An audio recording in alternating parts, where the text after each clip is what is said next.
লন্ডনে ঘটেছে এক অবাক করা কাণ্ড। একটি অফিস ভবন নির্মাণের জন্য ৭০০ বছরের পুরনো এক গির্জার টাওয়ারকে তুলে ফেলা হয়েছে ১৪ মিটার উঁচুতে। মধ্যযুগের এই স্থাপনাটি ১৬৬৬ সালের ভয়াবহ আগুন থেকেও রক্ষা পেয়েছিল। অস্থায়ীভাবে উপরে তুলে এর নিচেই চলবে নির্মাণ কাজ। এরপর নতুন ভবনের সাথে জুড়ে দেওয়া হবে ইতিহাসের এই সাক্ষী। লন্ডনে দেখা মিলল যেন এক নতুন জাদুর। ক্রেনের সাহায্যে ৭০০ বছরের পুরনো আস্ত একটা গির্জার টাওয়ার উঠে গেছে প্রায় ৫ তলা সমান উঁচুতে। নিচে নতুন অফিস বানানো হবে, তাই পুরনো ঐতিহ্যকে সাময়িকভাবে একটু উপরে তুলে রাখা একমাত্র স্মার্ট সিটি বসুন্ধরা, আধুনিকতায় এক ধাপ এগিয়ে হয়েছে। অল হ্যালো স্টেইনিং নামের এই টাওয়ারটি এক ঐতিহাসিক প্রতীক।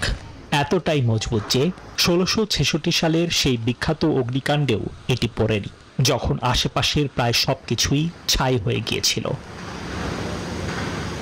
তবে একে পাকাপাকিভাবে সরানো হচ্ছে না। অফিসের কাজ শেষ হলেই ইতিহাসের এই অংশকে খুব যত্ন করে জুড়ে দেওয়া হবে আধুনিক স্থাপত্যের সাথে। ঐতিহ্য আর আধুনিকতার দারুণ এক মেলবন্ধন হতে যাচ্ছে লন্ডনের বুকে।